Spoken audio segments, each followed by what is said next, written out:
Good evening, American Hammers TV, part of the American Hammers Network, in case you hadn't noticed. It is our West Ham Weekend Review tonight from Starkville, Mississippi, new home of Mike Leach. If you're an American football fan, you know who this guy is, the Pirate, new home of the Pirate. Mississippi State University. We have Alex with us. And sitting in Sacramento, but you're from Denver, right, Sully? Yeah, from Aurora, just east of Denver. There you go, from Aurora. So sitting in Sacramento, but a native of Aurora, Colorado, in the high mountain, what do you call it? The high mountains, the Rocky Mountains, whatever. Yeah, the Rocky Mountains. Coors Light commercial? yeah, exactly. Yeah, it's a Coors Light commercial. It's where the Coors Light water comes from, supposedly. Yes. We have Sully, our co-host, as always, on Sunday nights.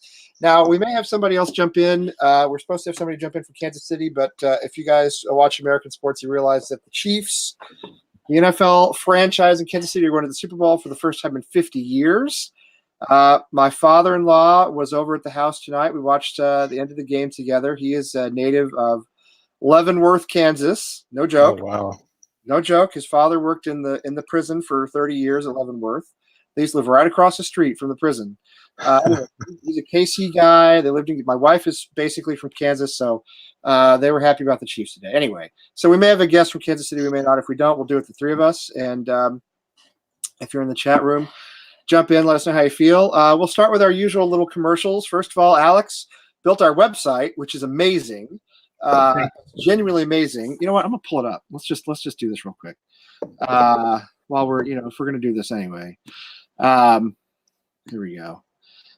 This is our new American Hammers Network website, americanhammers.net. Cool. Screws up. I think no. It's fine. There's somebody yelling at us with a Yankees hat on. Right, is that Ray? It's Ray. Yeah. Oh, Ray, a Yankees hat? Come on, man. You're better than that. Anyway. Anyway, take a look at this website. It's fantastic. All our shows are on it. It's got our shop on it, our Threadless shop. It's got there's actually stuff in there, Alex, you were telling me that's not even in the Threadless shop. Yeah. Such as American Hammers TV underwear. Now, can you get underwear with any of the names of the shows on it too? Have we done that yet? If I could make that for you, yes, I could. Scroll down just a hair. Yeah. If you wanted to crap all over West Ham Weekend Review, the Sunday night show, you could pretty literally do that then. We could do that. There we go. Yeah, there you go. I got some women's underwear for you right there if you like. There you go. I'm going to take some of that right there. Yeah, absolutely. Yeah. I'm going to have to start what we did was, threadless.com for the United States folks is great because, they can print it all right there. They do a lot of the same stuff that we want to do. But there's a lot of items out there that Threadless doesn't do. Underwear is being one of them. Actually, Threadless is going to start putting up socks. There's not hats. So we've tried to add more merchandise. But the one thing that we're really trying to focus in on is our folks in the UK. And, the big disconnect was people in the UK, when they want to buy stuff, they're going to get whacked with so many, tariffs and fees and things of that nature.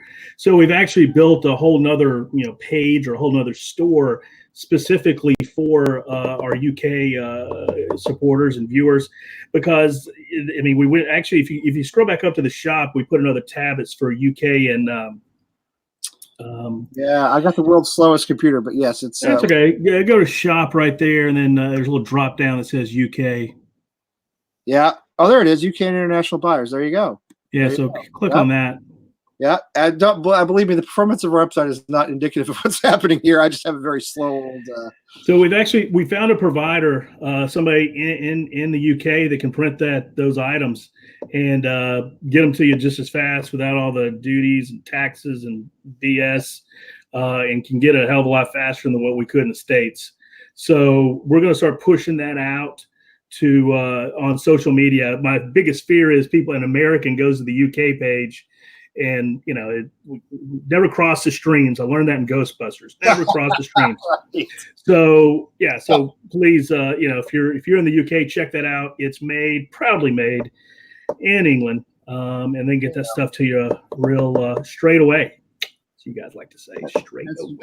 absolutely fantastic stuff. It just always. Yeah, so I'm going to add a lot more stuff to it, but Yeah. it's best just go ahead and get it pushed out there as quickly as possible, because a lot of people would like to buy stuff, and I've had people tell me that it would cost more in taxes than it would the item, and that's obviously the issue. Obviously, no, absolutely. And you've done a fantastic job. We cannot thank you enough. Also, Alex designed our Merrimack Valley Hammers T-shirts, which I don't see you wearing one. That's kind of curious. I haven't bought it yet. No shit. I'm the one that sees all the I'm aware of that. That's called passive aggressiveness. Yes. No, I'm gonna do it. I just put $600 into my car for new brakes, so just saying, I'm a little tapped at the moment, but when I'm less tapped, I'm less tapped. Well, I'm sure a lot of people waiting for their credit card to come back after the holidays. Oh, okay. My fault. I didn't send the link to Joss. Tim just did it, so hopefully Joss will be popping on here in just a minute. Because I didn't know his Twitter handle. That's why. All right. Well, whatever. Anyway, so we haven't even started, so that's okay. Joss hadn't missed anything when you get on. Yeah. So also our scarves are for sale in here. You guys have the scarves on, right? Yes, I've got one. Actually, if you go to the shop page, go to the main page right there. Yeah. Yeah. This one actually, this was a going away present for me from Gaz when I left England. So it's a West Ham scarf, obviously, but it's a going away gift from Gaz. The American Hammer sweater that I ordered, actually, funny enough, I accidentally sent it to the apartment I used to live in. Oh, really? Yeah, and they sent it to that apartment. We sent it to that apartment on accident, and I got in touch with the guy. He's like, "Hey, give it to the landlord. I'll come and pick it up. I know who she is. She knows me, whatever." So I go down there to get it, and she had just given it to the post office to take back. And so and then Tim told me that he had sent a new one, and he had accidentally, without knowing, sent it to the same address as the one previous. So I'm just waiting for that guy to hit me up to say that he has the scarf, which is kind of crazy because it was like 2 weeks ago now. So So there's some guy in Aurora that's like rocking the stuff, and he has no clue. No, it's in California. It's not in Aurora. It's in California. It's just at the old apartment that I used to live in. Yeah. All right, cool. All right, Josh, how you doing, buddy? All right, how are you? All right, are you? No, we haven't even started yet, so you haven't really missed anything. We're still doing. Okay. Are you a Chiefs fan in Kansas City? Yes, sir. Yes, sir. Best team in the AFC. Let's go. Good for you. Good for you. I was saying before we started, my father-in-law is from Leavenworth, Kansas. His father worked at the prison there for many years, and he grew up in the Kansas City area, and he's a big Chiefs fan, and we watched the end of the game together, and he was very excited. Mm-hmm. Yeah. So it's cool. Very happy for the Chiefs. No, it's great to see. Yeah, it's a cool deal. Well, the owners of the Chiefs. Dallas. Whoa, where's that music? Is that coming from me? It's the weather in Starkville, if anybody wants to know. It's going to be a little colder, high of 39. All right. Okay. Bundle up. That's good. That's not too bad. A high of 39 is chilly.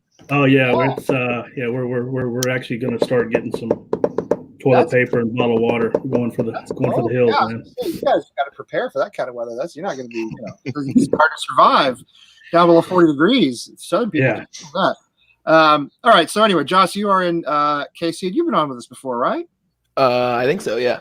Yeah. Okay. Cool. Well, congratulations to your Chiefs. We're very happy for them. Yeah. Thank you. So we've gotten all our commercials and stuff out of the way.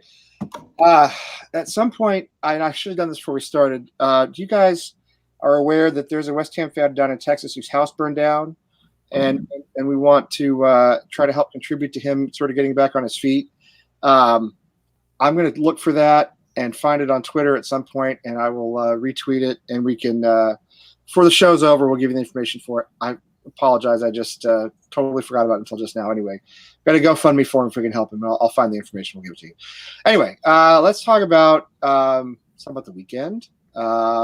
That's me. I'm doing that. Oh, yeah. No, that's fine. Go for it. Anybody who wants to pop up the stuff, pop it up. As a matter of fact, I'm wondering if we can stop our little banner here. Well, that's not what that is. Anyway. So my main feeling as far as West Ham goes from this weekend is I would call it frustration, because I feel as before the Everton match, if you told me we'd draw 1-1, I'd have said, I'll probably take that. in all honesty, because we don't play well against Everton usually. And we didn't have Antonio, we didn't have Fabianski, we ended up not having Anderson. And yet, as the game went on, I thought they're there for the taking. We should win this match. And we didn't. And it feels as though it was a lost opportunity to me. There's a lot we can dig into as to what Moyes did with his lineup and how the players performed. But I want you guys, if you would, to give me 2-3 impressions of the match just to start off. And why don't we just go around the circle, Alex? You can start. Kind of watch bits and pieces of it and try to go back on replay and watch it. We still need to work on the passing, but man, they're hustling. I mean, they had their chances. Yeah. They didn't get them through. But I really can't fault anybody. I mean, it's sometimes it's kind of the way the cookie crumbles, but I think they're putting forth the effort, and that's the one non-negotiable thing that he's got going is you got to run, you got to hustle, and if you do that, I think everything else will everything else will work. Did I get a thumbs up for that one? Yeah, I'll give it a thumbs up. Okay. Well, last Friday night we did the mug. I had the mug. I noticed that. So, yeah, but I don't. Cheers. Yeah, I still got it with me. I still got it with me. We're not. We're just. We're just going around tonight. So no scorekeeping. Wally's not. Well, Wally is actually in the chat room, but no scorekeeping. But yeah, I would give you a thumbs up. Yes, I do think the effort is definitely much better. Sally, what do you think? Yeah. So funny enough. So last week, I remember on the show, I said Pablo Zabaleta should not start another game for us. And of course, first name underneath the goalkeeper, Zabaleta. So that was kind of funny. But I don't know. I wasn't too impressed with the starting lineup. It was an interesting formation with the 4-4-1-1 kind of thing.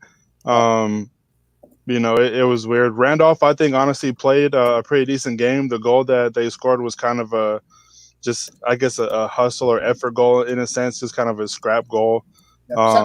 Set piece, yeah. Yeah, from a set piece, yeah. I mean, anything can happen when you kind of lose track of your man in the ball. So right. I can't fault him for that. First half, I thought we played really well. Energy was high. I think the team was up for it.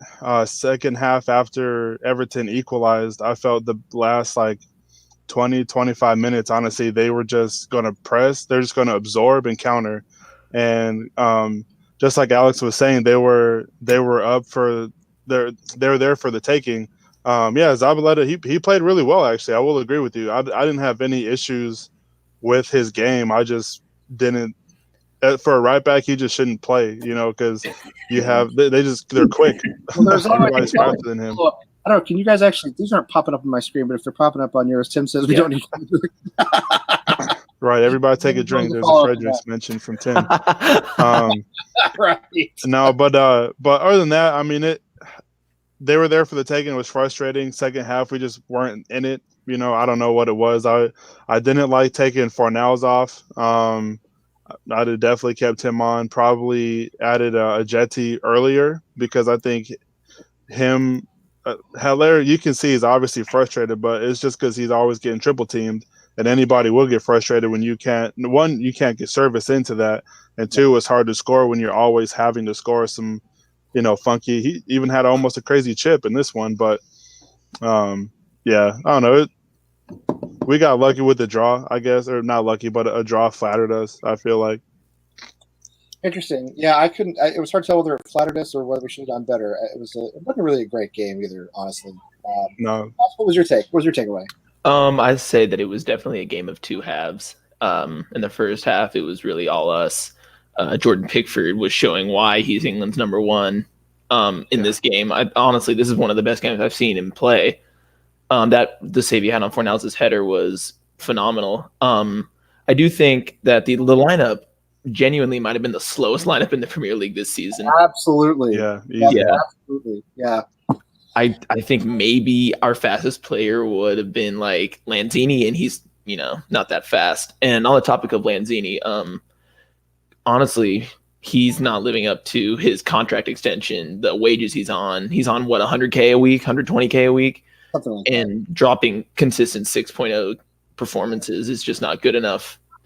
I think that on our goal, it was nice to actually score from a set piece, because I believe the one announcer I was watching said West Ham have not scored a header in the Premier League, and then right then Diop scored his header. So I'll be right back. Yep. Right. So Correct.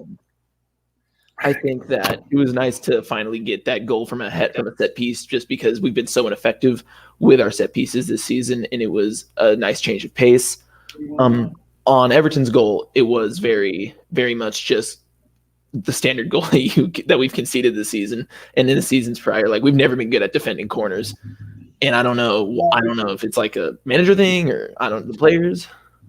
Yeah, it was just a run-of-the-mill corner. Wally was saying in the chat room that, Randolph should have been more aggressive in playing the ball. Maybe that's true. I almost never blame the keeper on a corner goal, though. I mean, somebody who doesn't mark a man, and the ball comes in, and you're not in the right position. You don't have your man marked. You're not in front of the person you're supposed to be in front of. You're not there to intercept the ball. It's usually a central defender who's at fault. Right. And they're so packed together. There's so much shirt pulling and everything else that. It's hard to pin it down to one person. I thought it was great that he scored. He hasn't been great this season. I think it gives him a lot of confidence to score like that. We definitely need him as a functioning center back who can come in and start games for us like that. But I want to get back to something that you talked about, Joss. I want to talk about maybe like three players in particular tonight. And the first one is Lanzini. I'm going to throw it to you. Is he ever going to come back? Well, I have two questions for you, and I'm serious about this. One, was he ever as good as we thought he was? Because I'm not convinced that he was. Right. But number two, will he ever be that good again? And let's go in the reverse this time. Joss, why don't you start for us, please? That's interesting, because when we hired Moyes, I think that he actually got the best out of Lanzini in his first reign. So I was expecting to see a little bit of Lanzini, like playing on the left forward role, kind of playing like off of Haller, like he did off Arnautovic. Yeah. But Haller is obviously less mobile than Arnautovic. And I think that plays a lot into why Lanzini has sort of fallen off, is that the players that he's playing with are sort of less mobile than he is now. If we were to play like Felipe Anderson as a center forward instead of Haller, then I feel like we might be able to see a little bit better Lanzini. It could also be that Lanzini is just a little deeper now, or he's sort of having to play a role where he advances the ball rather than playing right outside the box, which I think he's probably more used to. So I think that he could be able to recover from this if he just adapts to the role better. But I'm not 100% certain, and that's what's sad about it. What about his effort, though? And we could talk. I mean, I do feel as though he's still interested in playing for us. I mean, I can't tell. Yeah.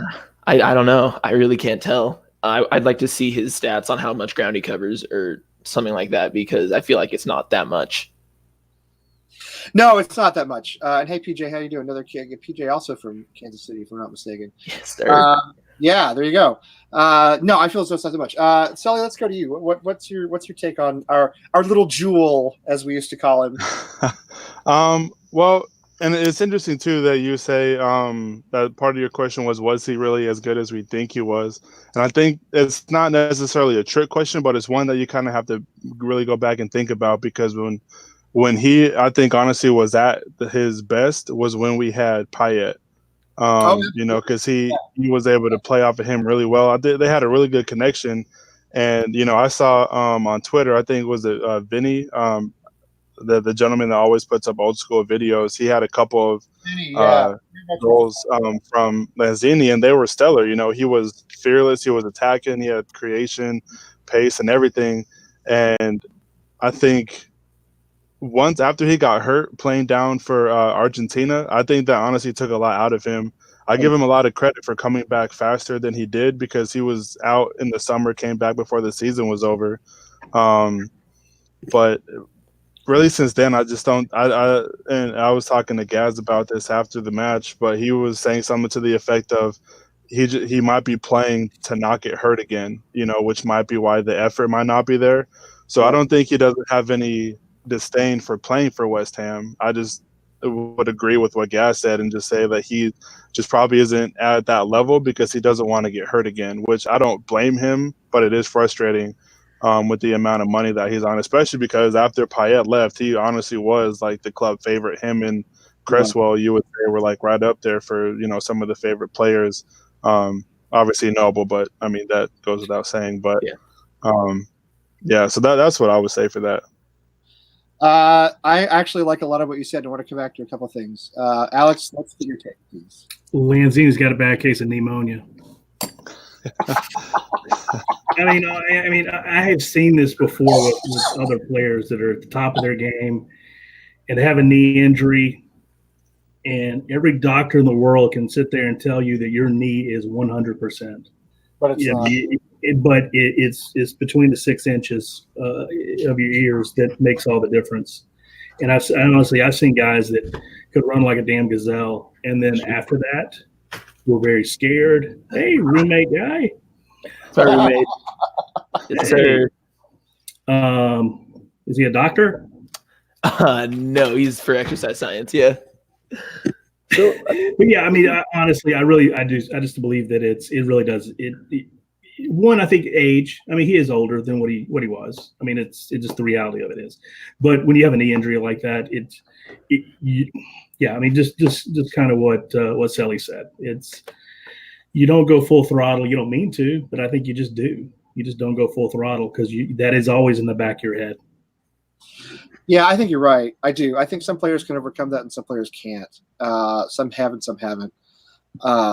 With him too. Sorry, just real quick. With him, his injury came in training. So whatever he did in training, he probably just doesn't want to have that happen again in a game. I don't think he's really been hurt since coming back from his injury. But yeah, it's just one of those things where, when you don't really know what you did wrong to cause in the first place, I'm sure that doesn't help.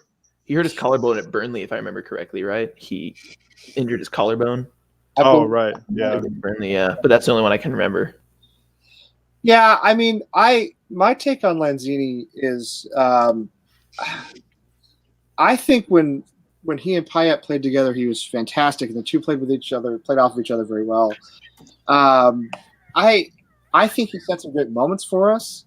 I don't think he has ever been a superstar for us, which is what we expected him to be. And I don't know if that's fair or not, but when Payet left, he was our surrogate Payet. He was the guy we all latched onto and said, all right, well, this is our talisman now. This is our superstar. And I don't think he was ever that good. Not that good. He was good. He just wasn't that good. He couldn't replace Dimitri Payet. Nobody's ever replaced Dimitri Payet. And I'm still convinced that Payet's departure 4 years on is the worst thing that's happened to West Ham in the last 10 years other than leaving the Boleyn. And in fact, I think if he had stayed and we had been contenders for Europe in our first season in the Boleyn, there'd be a lot less whining about the stadium, if we know the truth. But that's a different topic altogether. Lanzini, to me, was the guy we promoted as the next big thing. And, he was good but not great. And he had great moments, but he also had a lot of inconsistency. Then he had the injury. And now I think we should honestly flog him to anybody who will take him. Send him, while we can still get value for him, send him to Spain or Italy or, someplace where he can play a little less physical game, can maybe use his trickery a little more, and someplace where he won't score against us. I think one thing, too, that the fans really latched onto was the fact that Liverpool were really going after him, but he didn't. I don't know if it wasn't necessarily that he didn't want to leave, but he just didn't leave. So I think, and especially this was before Liverpool are what they are now. I think that said a lot too. That you want to stay with the club when a big name like that, when a big time club like that is coming after you, and he didn't leave. So I think that said a lot. That's true. Tim makes a good point here about Antonio. There's a lot of similarities there. Although I think Antonio is a physical beast in a way Lanzini's not. But yeah, Sully, you're right. Anytime one of ours, turns down, or at least as far as we know, he turns down a bigger club, that makes him more popular. And I think that happened with Lanzini. It's unfortunate because we have a thin squad. Did you see our bench, by the way? Our bench was scary. And it was we only had like one attacking option on the bench, which was Ajeti, and that was kind of it. Everybody else was like a center back or a goalie. And Ajeti came on and did pretty well. Yeah. In fact, I think let's move on to him because I wanted to talk about I want to talk about Lanzini. I also want to talk about Sebastian Haller, but talking about Haller means talking about Ajeti. So how much longer do we make excuses for Haller? How much longer we do this for talking about how he doesn't have support or he needs somebody with him up front? I know he does, but we've been putting a player behind him to work with him up front more than Pellegrini did. And he still, he had a chance to score for us in the first half. He should have buried it. He's our £45 million record signing. It's a chance he should have buried. I'm sorry, but he should have. that falls to some 18 million pound player. I'm going to give him a break. Falls to Allaire, who was our guy we battled all summer to get. He's got to bury that shot. I don't think he's been very good for us this season. I don't think he's put forth full effort. I think he's been frustrated, which I understand, but I don't think he's done much to help himself out. And I'm wondering, do we go crazy? Do we say we play a Jetty up front against Leicester in a game we're probably going to lose anyway? What is your take on Allaire, and what do you do with him right now? Alex, why don't you go first? I think the thing with Allaire is you're looking at it's all expectations, right? So everybody's got their expectations based on the amount of money that was spent on him. Like, oh, this is our biggest signing. This is our biggest signing. That's just par for the course now. But that's the money you got to spend on guys. Yeah, that's true. So regardless of how good or bad or what the expectation was, that's what you were going to have to spend if he was dog shit. I mean, you were just going to have to spend that kind of money. So I think everybody's giving a bad rap on that. And the other thing is, I mean, he I don't really see him playing to his strengths. And I don't know, what that means, but obviously the way we're playing him must not be working. Well, that's the question. How much of it is his fault? Because I feel as though with Pellegrini, it was obviously put him up alone by himself. That doesn't work. So we tried to bring Antonio up with him, and that started to work pretty well when Antonio was healthy. We put Anderson up there, and then we didn't have either of those guys available on Saturday. So, but I mean, how much of this do we put on Allaire, and how much of this do we just put on he's not being used correctly? What do you think, Alex? What's your take? I mean, I still think you got to use him in a different way. He is strong. I mean, whatever Moyes did with crap, what's his name? Austrian bastard. What's his name? Arnautovic. Yeah, I mean, I see some similarities in that game. The strength to be able to hold guys off. Yes. Things like that. I see a lot of similarities in that. So we need to get some game film out and try to figure out what we did with these guys or with him, and then try to replicate that there. I think I see a lot of similarities between them in that game, that physicality. Good point. So, yeah. So do I get a thumb up? If you had a foam thumb, would I get a thumb? You get a mug. You get a mug. Okay, cool. I'll take it. Elbow. You get a mug. I'll go get one. I think to be fair, we have to consider that we have had a manager in charge for 4 games now, counting the FA Cup match. So I mean, he's still working with the players. What do you think, Sally? What's your take on Allaire? Is it his fault? Not his fault? Is he good enough? Not good enough? Do you send a message to him and say we're putting a Jetty in to start next week instead of you, or on Wednesday rather instead of you? Well, I don't think he's not totally not to blame, if that makes sense. Because I think he genuinely wants to do well for the club. I mean, he's your record signing, and what did you want him to do? Come in, lead the team in goals. Play the way that he's at times been playing, hold up the ball, set the people up at the same time when you have your chances, take it. And I mean, so far he is leading the team in goals at 6, I believe, which is one of those. It's nice that he's leading it, but the fact that it's still 6 is kind of upsetting. But and then at that same time too, I mean, you can say something to the effect of, oh, he doesn't get the service he deserves, which is true. But at the same time, he is also up top by himself getting triple teamed, so that also takes away from the service he can get, which you get frustrated at because you'll see Fornals, Snodgrass, or whoever trying to get him the ball, and then the pass gets cut off, or they might hold on to it too long because he's surrounded by people, So I think there's a little bit of everything that goes into why I believe he hasn't played that well, and I think a lot of it is playing with his confidence, because he comes from Germany last year where he scored 19 or some odd goals for the season, and then he comes here, with Pellegrini. He's gone, and now he has his third manager in a calendar year, so I know that's got to mess with him. So I don't necessarily think you take him out and like, hey, you're not performing well, we're going to see what this guy does, because what happens if Ajeti goes out there and gets a hat trick against what does that say to Haller? Oh, hey, congratulations, your new spot is on the bench. But I do think that you do have to play in both, and you just have to give it a try, because what else at this point? What do you got to do? Like, we're 2 points away from relegation. You honestly have to empty out your pockets and just go for it. Plus, I don't think the fans are going to be objective to see it, because the only reason you don't want Jay to play is because he hasn't had a fair shake, and you honestly don't know what he can give you. That's what I was going to say. Like, how do you? I mean, there's a car on the lot, and you're like, well, that car must suck. Well, you never cranked it up, right? Yeah. Crank that thing up, and it sounds like a Mustang, and you just won't know until you try it. Yeah. So why? Okay. So sorry, John, I was real quick. Why the hell is he on the team if you're not going to play him? Right.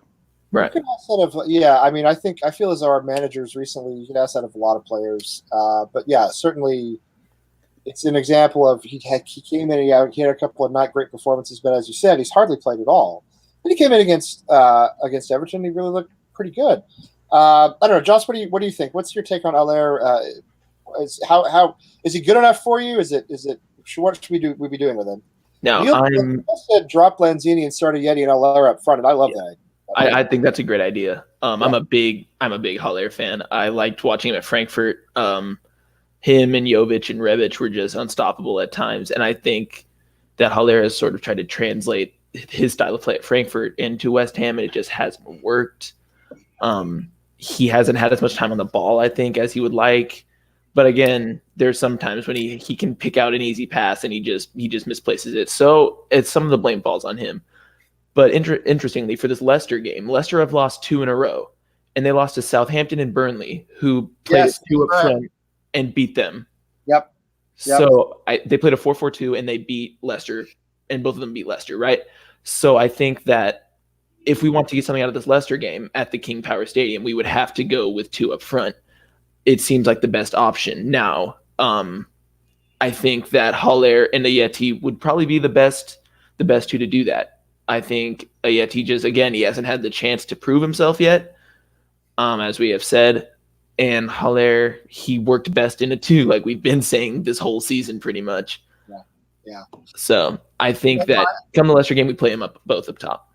Well, one thing to add on to that too is just like how you said, Haller had 2 strike partners with him that he knew he was going to play with every game. I bet we could go from game 1 to now and just look at the midfield starters and just see how much has changed. True. You don't know what your support is going to be like until you see it on the team sheet, because, injuries, that happens. And then you're like, okay, well, form has played a lot into it too. Fornals is finally getting his shine because his form is up. At the beginning of the season, not so much. So you can understand why he wouldn't play. I mean, I think the only 2 people you can really ever guarantee to be in the midfield now is Noble and Rice. And then at that point, it's like, okay, well, who's just playing well right now, which at the moment, Snodgrass and Fornals. And then sometimes Snodgrass just isn't a good matchup because he is just slow. He is your workhorse. He'll put in the shift and do everything you want him to be until it's time for him to track back and defend somebody who's half his age. Well, 10 years younger, we'll say. Obviously, nobody's 15 out there. Who's just younger and just faster than him, which Leicester has those guys. All the top teams that we're trying to beat has those guys. Sheffield had Moose or Moose or however you say his name. And he was breaking free both times we played against him because we decided to play, carts out there, shopping carts, and it was really annoying. Yeah, it's a good point. And Fornals is the other player I wanted to talk about while we're here. I can't think, other than Arbana, I can't really think of a more in-form player right now than Fornals. He's starting to look like one of our better players, and yet, I mean, I don't know if he picked up a knock, but Moyes took him off after 50 minutes, something like that on Saturday. Didn't bring him on against Sheffield United until 85 minutes in, way too late, I thought, in that match. He's quick, he's tricky, he's an impact player, and yet we don't seem to be able to keep him on the pitch for 90 minutes. I don't know. Your thoughts on if you could read David Moyes' mind, what on earth is he thinking not having Fornals out there? Do you think he's not fit, or is he not? Does he not trust him to be a 90-minute player? I don't get it, and I'm wondering if you guys have any thoughts on what may be going on there. Sally, why don't you start? Yeah. So yeah, he got subbed out in the 60th minute for Masuaku this past weekend. Early. Mhm. Early. Yeah. Yeah. So that is pretty early, especially with no evident injury. I don't know. I mean, the substitution itself is kind of weird because it's like, let's say if Lanzini was on the bench and you swapped him out, that makes sense. But Masuaku to come in, for him was kind of weird. But anyways, I don't know. And I feel like with it not being a whole 90-minute player, that would have to say something with his stamina and his training, which, I mean, he's a young kid. You would imagine that he could play up for 90 minutes, especially because he does it with his country just fine. Right. And at the moment, you're not going to sub him in for anybody who's better than he is right now or playing better than he is. So it is interesting. It is weird that he did get subbed out, especially, at the time of the game where you're trying to get the lead, trying to get that lead back, and then you're going to take him off for, not that Masuaku's bad, it's just not the spot. You're going to take a midfielder off for a defender, which like, okay, well now you have 7 defenders on the field right now. Like, yeah, and that to me, I thought at home and you're drawing, because it was 1-1 by halftime. So during the second half, or early in the second half, we should be going for it. And yet I feel like here we are taking off one of our better attacking players and putting on I know we can play him on the wing, but Masuaku is still largely a defender, and I feel as though it took away pace to some extent. Mm-hmm. Masuaku's not slow, but it took away pace. It took away attacking sort of intent, if that makes sense. Yeah. And it made us more defensive, which, again, if you're up 1-0, if you're up 2-1, sure. But when it's 1-1 and you got to get 3 points, it just didn't make any sense. Alex, what did you think? What's your thing? What's your thing? I think Moyes likes Masuaku, and I think he brings something a little different. I think he can do both. He can play defense and he can get. I mean, some of the times you've seen him going to the wing, he goes a lot deeper in that corner. Fornals doesn't really go that deep. I mean, he'll probably want to cut in more. I think he goes a little more deeper and kind of stretch the defense a little bit more. I think. Everybody talks about him being a defender. I think Moyes wants to use him in more of an attacking role. So that's just kind of what I see. So that's call me crazy, but no, I think I just wish he wouldn't do it at the expense of Fornals. And I understand that they're playing on the same side over there, but yeah, that one I can't explain. I mean, who knows? I mean, you never know. I mean, what goes on, and maybe he did have a knock. Maybe at halftime he didn't do something he was supposed to do. Maybe. Him and whoever else was on the pitch have a better, partnership. They're so intangibles, you don't really know. That's true. We're not on the training ground. We're not in the changing room. We don't know what happens between the players, as you said, at halftime or other times. So, yeah, it could have been anything. I don't know, Josh. You have any thoughts? On Fornals? I think a lot of it's down to Fornals was a Pellegrini signing, and Pellegrini is no longer our manager. So Pellegrini had a plan to use Fornals in a certain way, and it just didn't work.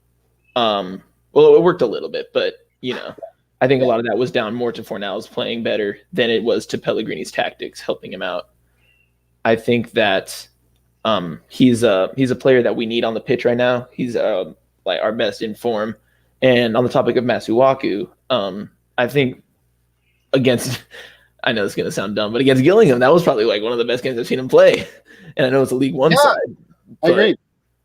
His combination with Felipe and Fornals on that left-hand side that led to Zabaleta's goal, it was very fun to watch. It was very intricate passing and kind of what I think Pellegrini expected. We expected Pellegrini to play. Now, granted, it is Gillingham. It is a League One side. But I feel like that last game, we don't win under Pellegrini. We absolutely don't win it. And listen, you're right, Josh. Let's not laugh about losing to League One sides, right? Let's remember England. Let's remember Oxford, which was this season. Let's remember, I can't remember who the other one was, but, something like Wimbledon. Well, there was definitely Wimbledon, and there was Oxford, and there was another one we lost to. I can't. But anyway, something like 3 out of the last 4 times we've hit a League One side in a cup time we've lost. Yeah, cup ties on the road are the trickiest things to do in football. Yeah, it's true, especially with kind of the smaller clubs because they get so they're so pumped up for it, and then again, if they're well organized enough, if they defend well enough, they can really stymie a Premier League club that's not ready for them. So, Yeah, it's true. I think that's a good point, Joss. Let's. I tell you what. Why don't we jump over and do some Hammers polls? Since I would almost always forget to do Hammers polls, and we like the Hammers polls guys a lot. My computer is super freezing tonight. Can you guys still hear me? Yep. Yeah. Okay, good. Well, if I go away, just talk amongst yourselves. Got it. Because I have no. Everything is a little weird tonight. My phone isn't working the way it's supposed to. My computer's not working the way it's supposed to. Saw that snow. Yeah, I guess, right? I mean, it must be, I'll blame everything on winter anyway. That's what I like to do. All right, so here we go. Let's do this one. So Issa scored against Everton. Nice headed goal. It was center backs type of goal, right? Type of thing I want to see. And Balbuena was involved in the error at Sheffield United that led to the goal with David Martin also there. So what do you guys think? Who's in form? Who partners Ogbonna against Leicester on Wednesday? Keeping in mind Diop just played 90 minutes on Saturday. Who do you guys put in? Alex, why don't we start with you? Who do we got the game after Leicester? I believe it's the FA Cup tie against. Yeah, it's the FA Cup game. Yeah, against West Brom, which is a very tough game, by the way. That's basically a Premier League game because they're coming out. They're coming out. For me, it's 50-50. I mean, I think either one would go. I want to go Diop right now, but I think the poll is probably going to show you 50-50. Interesting. We'll answer it in a minute, depending on our consensus. Sally, what do you think? I agree. I would say Diop right now. Balbuena just overall hasn't performed at a level that makes me comfortable for him to play. Plus, I mean, they got plenty of days off, for a Wednesday game. So just put Diop in there. He's played well enough to start. So I'd keep him in right now. Yeah. Joss, what do you think? I say Fabian Balbuena, and here's why. I think that Diop likes to get dragged out of position. He likes to attack and be aggressive, which I think is good against some teams, but not Leicester. This is a Leicester team with Jamie Vardy, Harvey Barnes, Iosi Perez, who like to play in behind. They like to play off the back line. And I think that if Diop gets dragged out of position, we have a 3v3 against three of the most informed, like one of the most informed teams, two of the most informed players in the league, in Iosi Perez and Jamie Vardy. I just think that it's a poor matchup at that point, and not one that I want to watch. I like that. Interesting. Are you switching your vote, Alex? No, but Josh here looks like he's going to hack something from War Games. I know. He's looking at him. He does. I swear to God, either he's going to break into the Pentagon or he's taking my order at McDonald's. One of the two. I'm not sure. Hey, the FBI agent in my computer doesn't like listening to that. Let's keep it down now. He might do both. I'm sure he's communicating with the Russians now. It's Joss. That's a really compelling argument, actually. To be honest with you, I was going to say Diop only because I think he's in form. And I actually think he is, if you put them up against each other, a fundamentally better player than Balbuena. I think he's a little bit smarter. I think he's a little faster. I think he's a little tougher. I think he makes better tackles. But you're right in terms of style of play. Balbuena may be better suited for this game. So, all right, you know what? We're just going to. I want to see what the result is. So, we'll just survey says. Can you take survey says? Holy crap! That is shocking. I guess people remember his error against Sheffield United and Diop scores and Balbuena commits an error, and you got. That's a pretty fair number of votes. 121 votes is pretty good. So, that's how much we know. One thing I will say is that last season when we played Leicester at the KP, Balbuena did score. That's right, he did. And listen, he played well as well. It was unlucky because Noble got sent off at the 15th minute or something like that. I thought what you said made a lot of sense, and the other thing is we actually play Leicester pretty well. We'll get to that in a minute, but our performances against Leicester recently have not been that bad to my memory. All right, let's try this one, and we just talked about this, so here we can put it on the Hammers poll. Who do you want to see up front with Allaire? Obviously we're probably putting Allaire up front. We have Lanzini, Ayeti, Fornals, or supposedly he's going to be back healthy, Antonio. Always a tempting option. So if we're going to either partner with, we're either going to give Allaire a strike partner or give him somebody to play off of. Which one would you guys like to see? Joss, we'll start with you this time. I'd like to see Ayeti get awarded for his cameo against Everton. I think that he looked lively when he came on, besides just elbowing Michael Keane or whoever it was. That's, you know what? Somebody brought up too. I think Neil. It might have. Yeah, Neil says we're gonna have to see whether he gets a retroactive red card or not, because that was a little nasty. But I think nasty. Yeah, he deserves to at least show us what he can do again against. He's rested. He's more rested, than maybe Leicester's back line are. They played yesterday. No, they played today, right? Yeah, they played today. I think they did play today. They played Burnley today. Yeah, that's right. Yeah. And Ayeti only played about 15 minutes on Saturday, so he's got extra rest. So he might come in and he might surprise some people. All right, fair. Let me see. I'm sorry, I'm not looking at the screen. Sully, what do you think? Yeah, Ayeti for me too. Just because he came in and he showed a couple nice little flashes of potential, if you will, or of the unknown. I don't know if potential is the right word to use, but like I said earlier, we don't know what he can do. So it'll be fun to see what he can offer in a 90-minute game against a top opponent. Because I feel like I don't want to say that we brought him in just to be a backup. I mean, obviously we needed a backup to Allaire, but at the same time, I think this whole season it's been screaming play two up front. Absolutely. And I don't know what it is. Like, I thought Moyes was going to do that, but Moyes is honestly still just playing the same kind of system that Pellegrini would. And I don't want to say the results would be the same as the Pellegrini were here, but I mean, it's not like it's much better. We got in 3 games, we've got 4 points.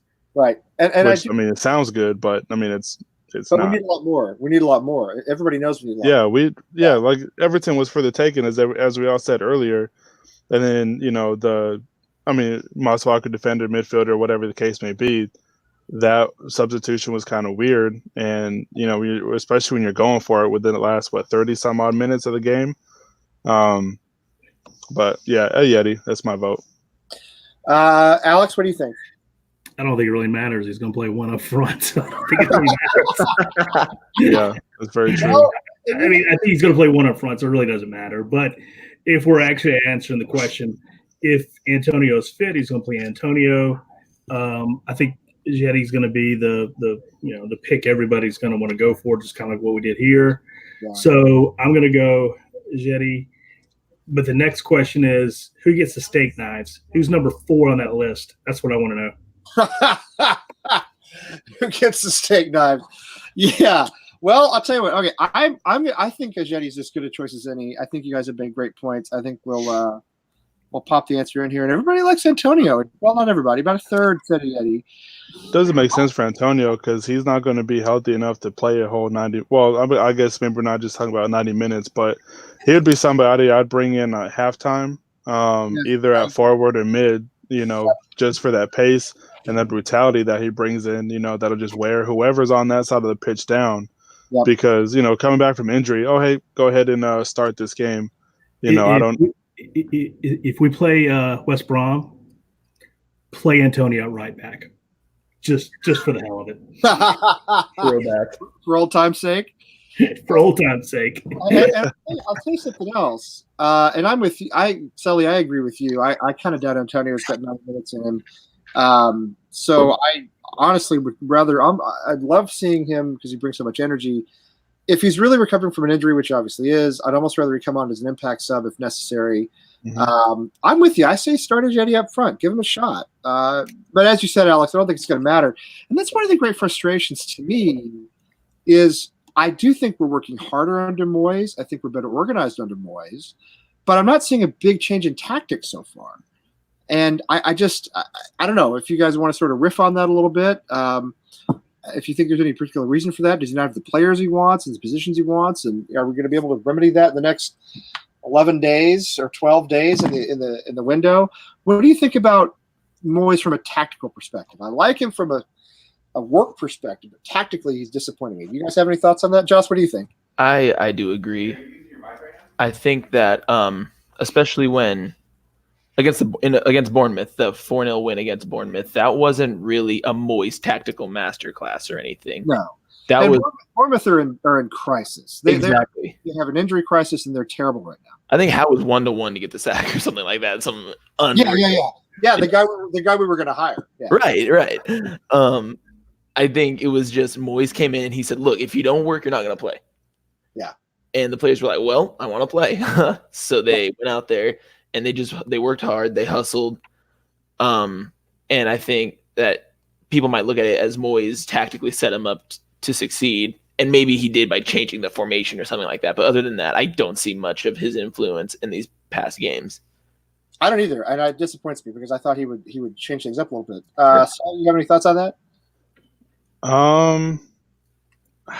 Like I said, I don't think he's done anything, specifically like formation wise or tactics really that has been a difference, I mean, if you look at the stats for this last game, I mean, it was pretty much dead even with Everton. Like if you hadn't watched the game, the score was the same, possession was almost the same, passes were almost the same, corners, penalties, fouls, all that stuff, it was all pretty much the same. And I don't know. It's kind of like watching the same thing, just with a different label on it. Instead of watching The Simpsons, you're watching Family Guy or something. Like it's the same thing. It's just a different name. Yeah, you're watching Futurama, or you're watching Right. Yeah. Instead of Archer, you're watching Bob's Burgers. It's like everything's the same except for the title. So I don't know. I mean, I was hopeful, but then again, I mean, I'm not surprised. I didn't want Moyes in anyways, just because I felt like we were still gonna play how we're playing. I guess maybe I was hoping of a bit more of a manager bump for a couple games, but I was too. Yeah, absolutely. Yeah, but I mean the two, I guess the bump was injury play Bournemouth and a league side that you should have beat anyways. So I think honestly we're got a tough stretch of games because Leicester's not going to be easy. West Brom is going to come in, eager to beat us in our own place, because they're going to play for Village. And if we expect to just go into that game and just roll, I honestly expect the atmosphere to be crazy. I do too. For Slav, I do too. Yeah. I mean, he'll get an applause. He deserves it, in my opinion. But that being said, I don't think people are going to enjoy losing to him if it comes down to that. No, I don't. And let's not forget his assistant is Julian Dix, who will, also get a very warm welcome, obviously. Oh, yeah. I mean, those guys will definitely get a nice little round of applause. But at the same time, they're the opponent, so you don't want to lose to them, especially because if the cup is our thing, like that's a game we need to beat or we need to win, especially because I think we got a little lucky, not getting a crazy draw after having 2 League One draws in a row now. Now it's the championship. So We'll see, because obviously after this one, we're probably going to get City away or some nonsense. So we undoubtedly will get Liverpool away and have to play them 3 times in like a week or something. Yeah, easy. We're the only team that Liverpool has not beaten this season. That is correct. We are against Liverpool, and long may it continue, although it probably won't for very long. Right.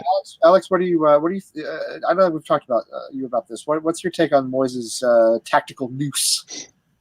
I've drank the Kool-Aid. I am all about some Moyes. Yeah, you can bring. Bring some Moyes.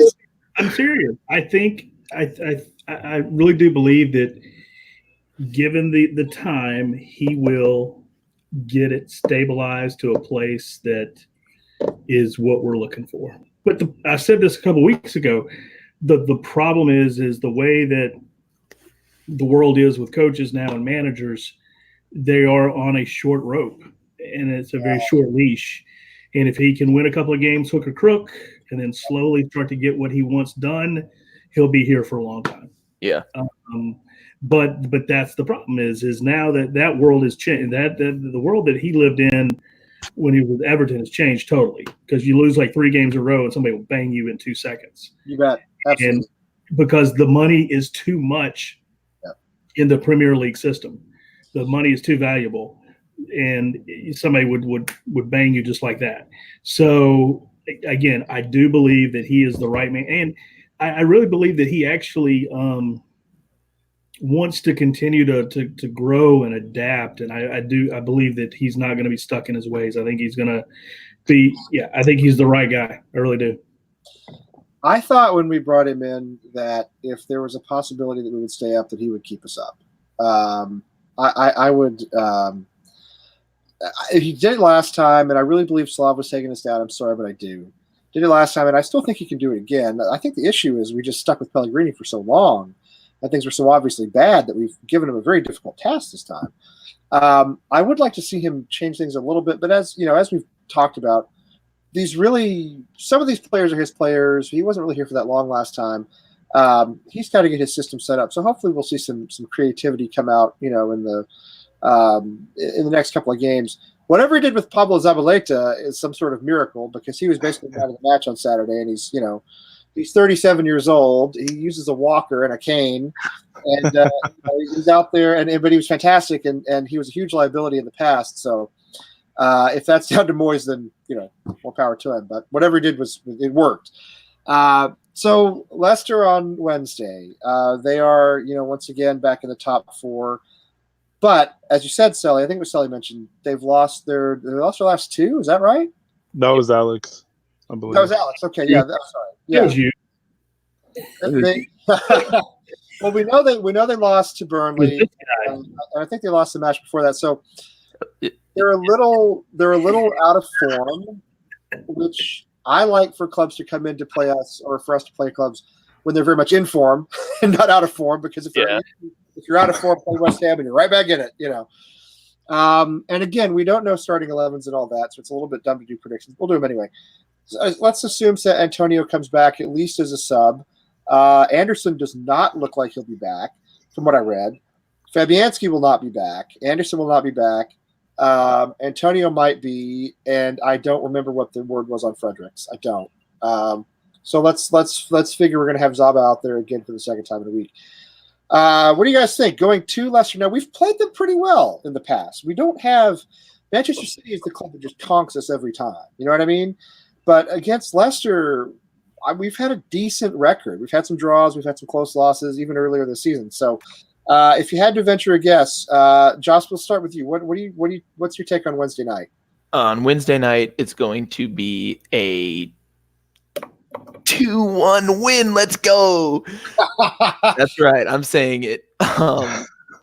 Do you think we're better away than we are at home? I haven't looked at the record this season, but I feel as though we play better away from home. And I think part of it is there's a poisonous atmosphere at the London Stadium that maybe we should have a whole other show about that. But I almost feel more confident in us going away than I do in us playing at home.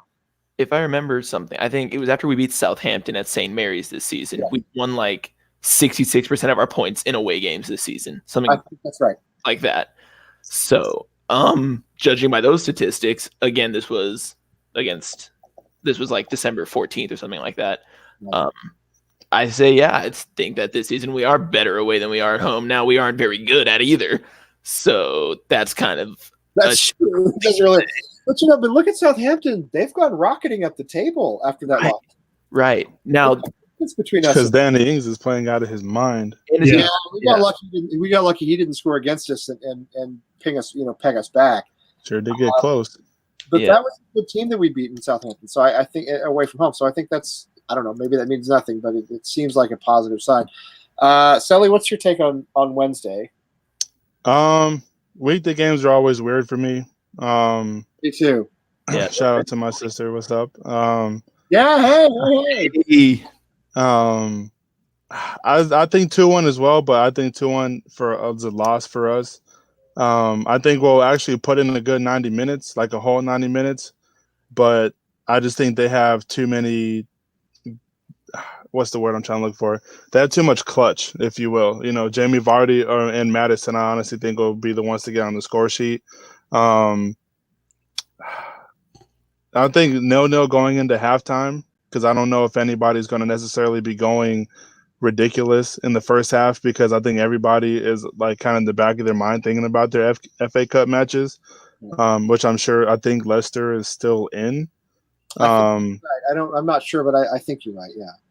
But I don't know. And the only reason I say that is because the points that we need to have been picking up, we're just not picking up. And for me to think that we're just going to go into the KP and grab 3 is, I don't know. It's not foolish, but I don't know. I just don't see it. I don't feel comfortable enough with it. And they do have Brentford. They were away to Brentford in the FA Cup on Saturday the 25th. So yes, they are still in it. And the Brentford, I think, must be League One or maybe even League Two. So anyway, but they're still got to go in and win. Plus, they're also in the Carabao Cup or whatever it's called. They play Villa on the 28th in the Carabao Cup. So they got some stuff coming up that if they're taking these cup ties seriously, that they're Maybe we'll see what their lineup is going into it and see what kind of side they want to put out there. Maybe they'll do us a favor the way Frank Lampard did and just, sit some of their better players, hand us a victory the way Chelsea did. Well, let's remember that this season, but we lost. So yeah. Right. Yeah, that's true. Alex, what's your prediction? 1-1 2-1 Leicester. Yeah, I hoped against hope that we'd beat Everton. I almost never pick us to win. I don't think we're going to win usually, and I also don't like to jinx us. I hoped against hope that we beat Everton 2-1. Almost happened. I think I would be absolutely thrilled with a draw in this match. Points away from home. Yeah, easy. I'll take that all day. Old Sam Allardyce, respect the point, especially in a situation like this where I think they're third in the table or fourth in the table. Clearly one of the best teams in the Premier League, clearly one of the best attacking teams in the Premier League, as you mentioned. A lot of weapons. I think we can come away with a draw if we score more than one goal, which is rare that we do. I think if we manage 2 goals, we'll get a 2-2 draw. I think if we score fewer than 2, we'll lose 2-1 or 2-0 or something along those lines. I think they will plant a couple against us. We have to keep up with them, if that makes sense. Yeah. So I would be thrilled with a 2-2 draw. But again, we score 1 goal and we don't. There's no way we draw that. We're giving up at least 2. At least 2. It's how I feel. So hopefully we can get something out of it. Then we get. And Tim makes a good point here. Southampton doing well. Watford flying up out of the bottom. We have a large. One thing you have to look at right now too is goal differential. We actually have a half decent goal differential compared to Watford and Villa and some of the clubs below us, Bournemouth, Norwich. We're not too bad on that front, but Watford look really in form right now, like really good. And I never understood why they were as far down on the table as they were to begin with, because they have a good team. So yeah, I think we're coming up on a stretch of 6 league games that are going to be absolutely brutal. Then the run-in gets a little better. You know what I mean? April, May gets a little better, and if we're hanging around, not buried at the bottom of the table by the time we get to April, May, hopefully we can pick up some points. But this weekend, Wednesday, I wouldn't say I'm confident. No, I would like to say I'm confident. On the other hand, our history against Leicester is, to my memory, not that bad. And, you have to think about what's the most West Ham thing that could happen. VAR. Yeah, the most West Ham. Now it's VAR, yeah. Yeah, now Antonio to come back and get hurt again. Right, Antonio to come back and then pull in Andy Carroll and get injured again and be out for another 6 months.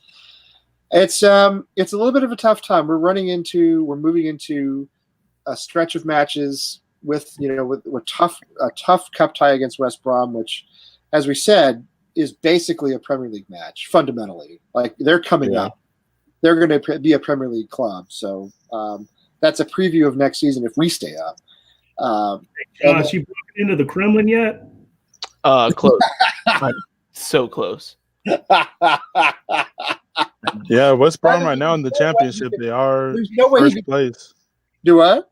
So West Brom right now in the championship are actually sitting in first. Their form is not been that great though. Their last 5 is 4 draws, 1 loss, but they're sitting on 53 points with a plus 20 goal differential. Yeah. 14 wins, 11 draws, 2 losses with a game in hand on Leeds. They've only lost 2 games all season. I don't care if it's championship level. When you've only lost 2 all season, you've got a winning mentality. Do you know what I mean? See if I can find out who they lost to. That's what I'm saying. Is the championship is a tough league. We know that. We've been there. We may be there again soon. When you've only lost 2 all season, you've got a winning mentality. It's a cup tie.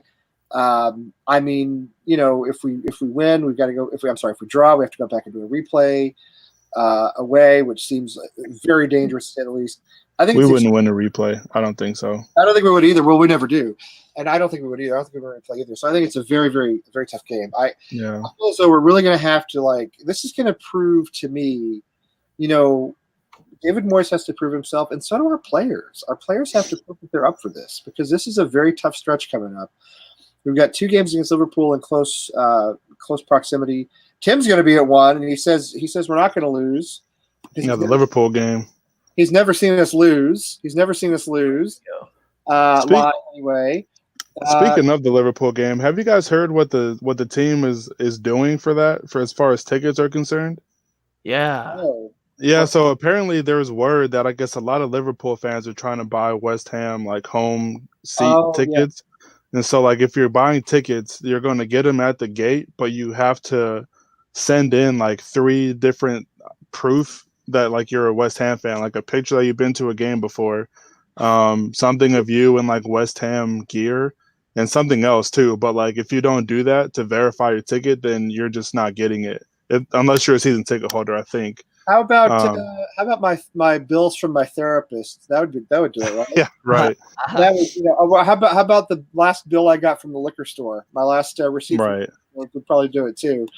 As far as how do you prove you're West Ham fan? Tim's got a big tat on his arm. I mean, that'd be yeah. But West Brom's 2 losses.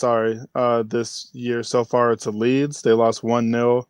And Middlesbrough, who are 17th in the table. And I didn't realize the championship has 24 teams, but it's huge all the time. They play all the time. Yeah. They play. And Leeds are a second in the table, I believe. 52 points. They're 1 point behind. They look like going up too, finally. And then Scott Parker's Fulham are not far behind. Scott Parker's Fulham, yeah. So it's West Brom, Leeds, Fulham, Brentford, Nottingham Forest, and Swansea City make up the promotion and the playoff. So Leicester have Brentford in the FA Cup. So I didn't realize Brentford were a championship team. That's a pretty significant little matchup then. Yeah, that's where Mope came from, and he went to Brighton. We thought about buying Mope from Brentford, but he went to Brighton instead. And I'm gonna say that Middlesbrough loss, the West Brom Middlesbrough loss, Ashley Fletcher scored in that game, and it was like a 40-yard bomb. And like Nottingham Forest would be sweet if they got promoted. I'm down for as many derbies as you can pack into the Premier League. We got our repo from Middlesbrough. We got Randolph, our repo from Middlesbrough after they didn't pay their bills.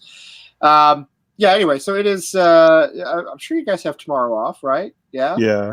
Yeah. Would Randolph be able to play that game? Well, I guess because he's a transfer, so I don't think it'd be an issue because he's not on loan. The issue is, Diangana can't play. I mean, he might be hurt anyway, but the issue with a loan in a league game is in a league game, if you've been transferred, it doesn't matter. You can play, anybody. Right. If you're alone, you can't play against your parent club. Right.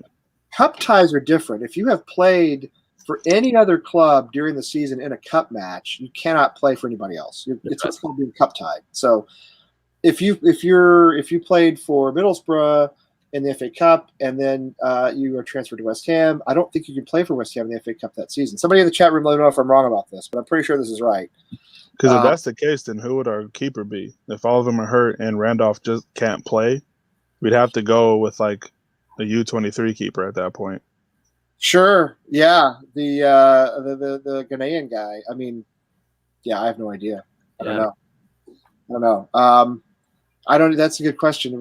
Now, has Randolph played in an FA Cup match for Middlesbrough? Because it has to be the same competition. Do you know what I mean? Right. I'm not sure. I wouldn't be surprised, but I'm not sure.